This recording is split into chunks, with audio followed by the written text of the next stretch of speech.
The good news about having Invisalign is that there usually aren't emergencies, but let's talk about the things that could happen with your Invisalign that you might be unsure what to do about. So with your Invisalign, we've usually given you all of your aligners, once you're on number 4 or higher, that you have at home with you. If something happens, like an aligner gets broken or goes missing, we usually just ask you to jump ahead to the next one. So if you're on number 5 and somehow it goes missing, you're just going to jump ahead to number 6. You might have to wear number 6 for the rest of the time you were going to wear number 5, plus the full week that you were going to wear number 6, but that's okay, at least there's something in there. It might feel really tight when you jump ahead, but that's okay. If you wear it for long enough, those teeth will catch up. This doesn't usually cause a problem unless it happens with every aligner. If you're losing or breaking every aligner, you're always jumping ahead faster than you should be. Eventually, the aligners aren't going to fit. If at any point in time you're really concerned with how they fit, please just let us know. Now, something else that can happen, especially at the very beginning, is when your lips are getting used to your Invisalign, these little edges can be sharp against your lips, your cheeks, your tongue.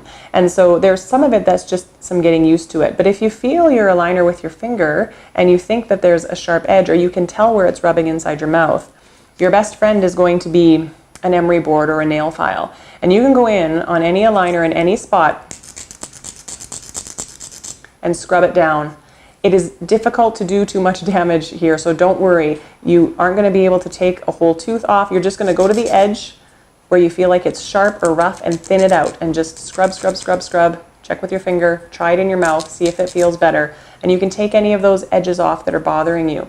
For me, I found it was usually by my tongue, but for some people it's up by their lips, especially on the corners. So you can get in there with the nail file anytime you need to. Now, sometimes it doesn't happen on all of the aligners, it's just on some of the aligners, and that's due to manufacturing. These are made en masse in a big factory, and sometimes an edge doesn't get trimmed as well as another edge. So you might notice that you've never had issue with edges, and all of a sudden there's an edge that's catching and rubbing and making everything sore.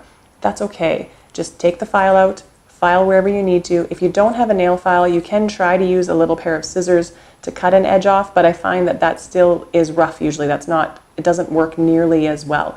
A nail file is going to do a much better job of thinning out or smoothing down or taking off a little edge that's catching somewhere that's making it uncomfortable for you. So go ahead and get it. Keep a nail file handy, and you can use it on any aligner if you need to, if there's an edge that's bothering you. Now, if you have aligners, you for sure have attachments. Those are those little tooth-colored bumps that are glued onto your teeth. Those tooth-colored bumps can be any number of shapes and different sizes.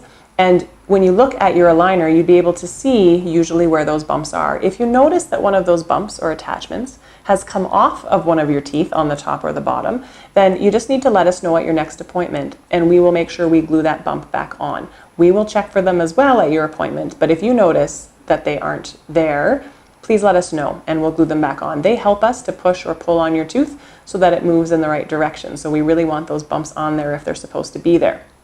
You might also have a little cutout in your aligner like this because you have a button on your tooth, and a button is used to attach elastics. If you are wearing elastics to a button and your button falls off, you need to let us know right away. And what we want you to do is stop wearing elastics until you speak to us, and then we'll let you know if you're wearing any other elastics, if you should continue, or if you should just stop all elastics until you can pop back into the office for us to glue a button back on again.